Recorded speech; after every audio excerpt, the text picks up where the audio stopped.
Rising from the bottom.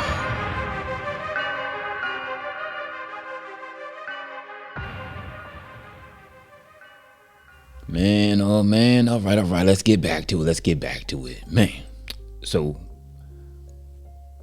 when we last left off, right, Sabata had went and was talking to his coach manager, trying to get back in the game. He was going to help him. Sabata was all feeling stranded, lost, dazed, and confused, all that stuff, right? So anyway, when Sabata walked out of that gym that day, he was mad as hell. Wouldn't you be? I mean, nobody's in your corner, or at least you feel that way, right? It's all about, a lot of times we get caught up in our perspective, right?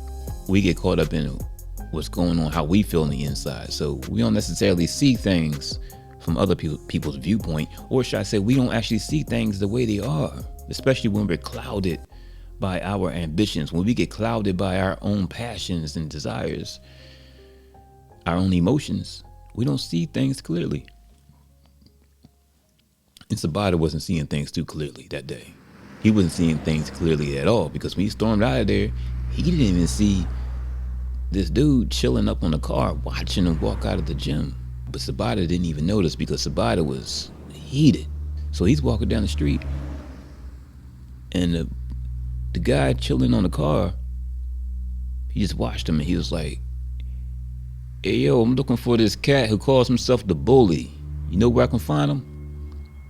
And Sabata didn't pay him any mind. He just kept on walking. And so the man stood up off the car and was like, "Yo, chump, I'm talking to you." And when he said chump, that got Sabata's attention. Those were fighting words. And if anything he's ready to do, fight, of course, right? He couldn't wait to fight somebody. That's what he'd been waiting for. So he heard that and turned around like, "Yo, what?" And before he can finish saying anything, his jaw dropped. He immediately realized he was staring right at his little brother. Yeah. His younger brother Omar was staring at him. He was a grown man. He hadn't seen him in almost 20 years. Body was different, facial hair, all that stuff. He had a big beard, but you don't forget that. He saw his little brother. He looked into his eyes and he recognized him. And man, he was speechless. And so his brother stood back, stared back at him. And he just smiled and was like, "Yeah, I finally caught up with you, didn't I? Man, aren't you going to show your little brother some love? What's up?" And when he said that, Sabata kind of snapped out of it, and they just walked towards each other and just embraced each other. And they stood there on the sidewalk, just holding each other for a moment. They gave each other a big hug. Can you imagine that? Like, what would you do? Can you imagine you haven't seen your sibling? Y'all been separated. And under the circumstances, they've been separated. You know what I mean? And then you finally reunite. Like, what do you say? You don't even know where do you begin, right? And that's where they were. They were standing right there on the sidewalk, and they just stopped and looked at each other, man. Just stood there, just shaking their head, man. And the Sabata was like, "Man, I've been looking everywhere, man, for you, man. Where have you been?" And Omar kind of laughed about it. I was like, "Man, you ain't been looking hard enough." And then he's like, "But man, I've been all over." He said, "Man, they had me in Philly. I done been in New York, New Jersey. I even lived in Memphis for a little bit." Sabata was like, "Memphis, they had you down south?" And he was like, "Yeah, man." He said, "How about you, man? They had you all over?"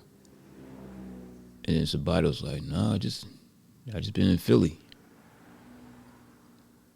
And then Omar was kind of like, "Oh, for real? Well, how many families?" And Sabata said, "Just one. They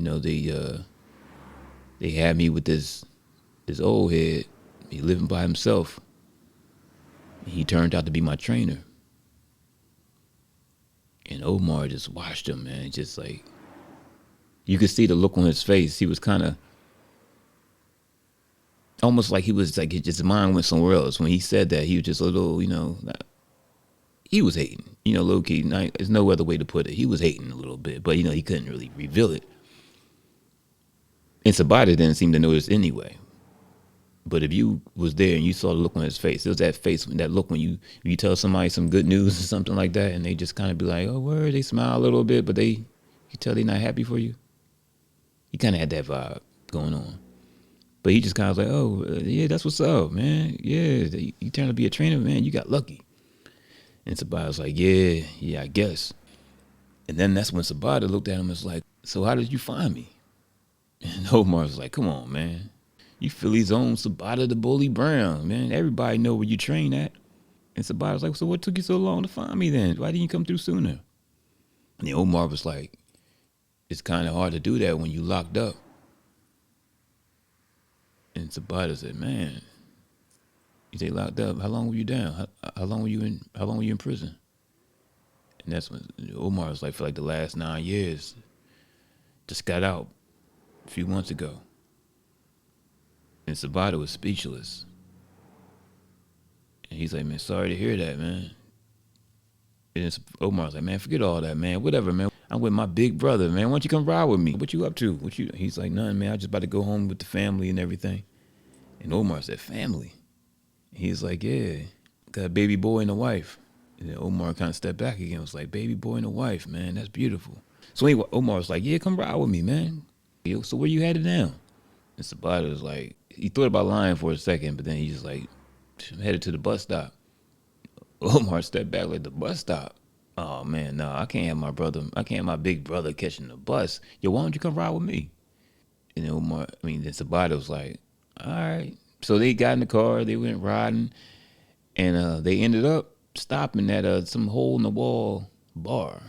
Some spot that Omar, like used to like to go to. It's kind of dark and dingy, and just surrounded by people who look like they kind of like down on their luck and everything. But Sabata wasn't tripping about it too much.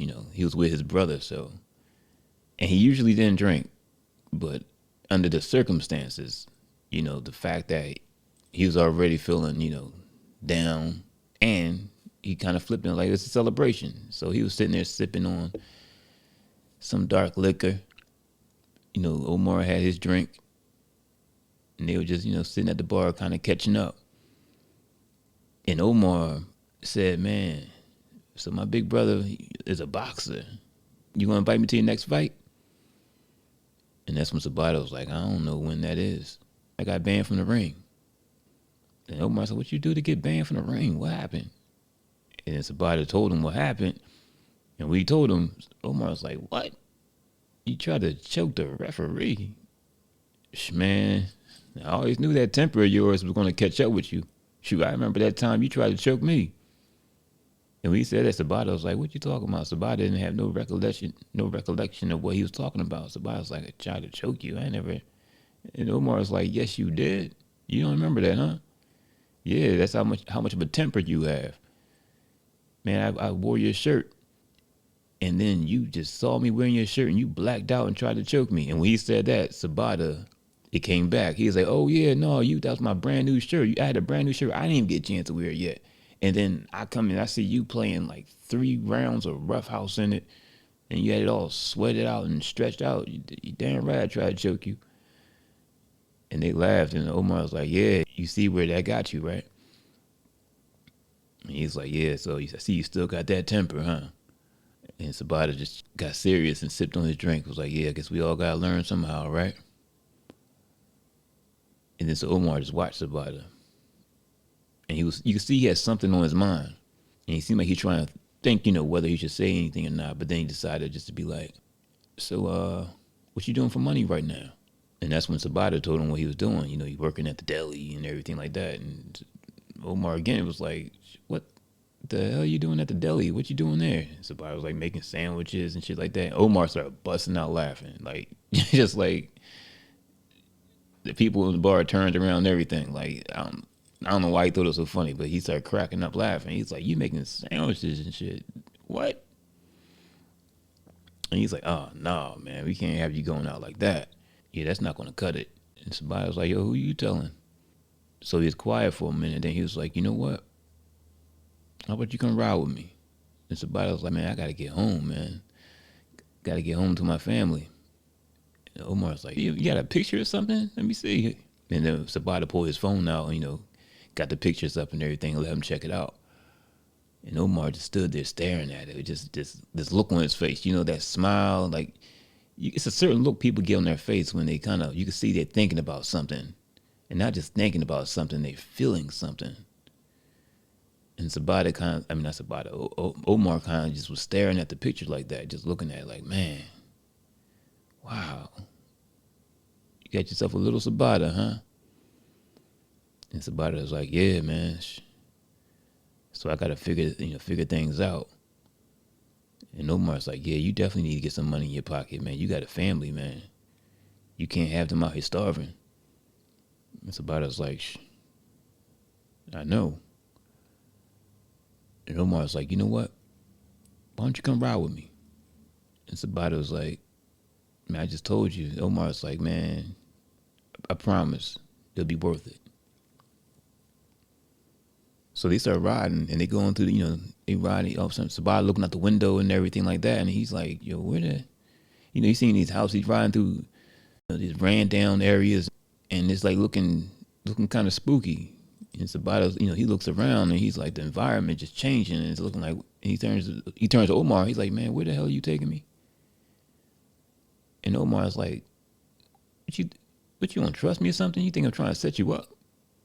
And he said, I didn't say all that. I just want to know where I'm going. And he's like, don't worry, I got you. Just trust me. So they ride, and then all of a sudden they pull into this vacant parking lot, and they kind of park in the cuts. And then, they actually parked on like the sidewalk on the side street. And then, Omar turns the car off, and Sabata's like, this is where we going? Man, what the hell is this? And he's like, man, cool out, man. I got you. So, they get out and they start walking, across the parking lot. And they see this big building, towards the back, and it looks kind of, abandoned and everything like that. And Sabata's looking like, what the hell is that? Oh, hell no. We going there? I'm not going up in there. Like, what's in there? What the hell is in there? And Omar's like, cool out, man. It's kind of like a gambling spot. Sabata's like, a gambling spot? Oh, hell no, man. That's all I need is to be up in there when that place get raided. Nah, I'm good. And Omar's like, man, you worrying too damn much, man. You worrying about some damn cops. Man, I just ran away from a halfway house. I should be the one worried. And he said that. Sabata's like, yeah, you didn't tell me that shit either. Now, he didn't say it out loud, but he was like, the fuck, he just ran away from a halfway house. Now, that's a good time to tell somebody that. I've been riding around the car with you. You ran away from a halfway house. Great. So Sabata's already feeling stuck. But anyway, Omar's like, man, just trust me. Come on, man. Ain't no cops up in there. Shoot, any cops you see in there, trust me. They ain't come there to take nobody to jail. So Sabata already looking around, and he's like, either he can walk his way home or something like that, or he can go in there with Omar. He decides to walk in there with Omar. So as they approaching the building, Omar turns and look at Sabata, and he's like, I'm gonna give you a heads up now. There's 4 doormen. They got 2 outside, and then they got 2 more on the inside. If they ask you anything, you better answer that shit, because they be looking for reasons to break somebody's neck. So I'm telling you right now. And the more Sabata hear about this, he's like, why the hell are we here? He's like, what the hell he gets up into? But, he's with his brother, and they did have a few sips and everything like that. So he's not really thinking as clear as he should be, I guess. So they start walking, and as they walking, Sabata kind of stopped, and he feels something on his shoe. And he looked down, and he's like, see this bloody piece of cloth like sticking to his shoe. And he shake it off and like, what the hell? And they keep on walking. So when they finally arrive at the building, just like Omar said, it was 2 guards kind of like in the shadows, but right outside the door. You couldn't really see them as you were approaching the building, but when you get closer, they definitely kind of step out. You can see them now. Boom, there they go. And Sabata kept in mind what Omar said, so he was kind of just seeing what's up, getting that, feeling that vibe.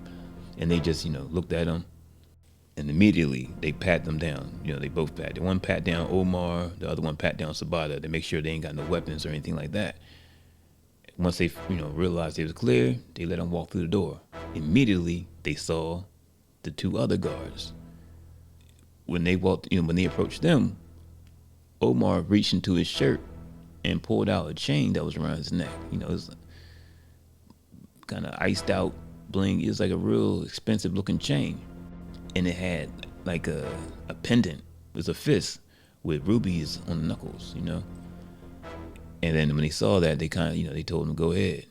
So then Sabata stepped up, and he just looking around like, you know, and the guard looking at Sabata.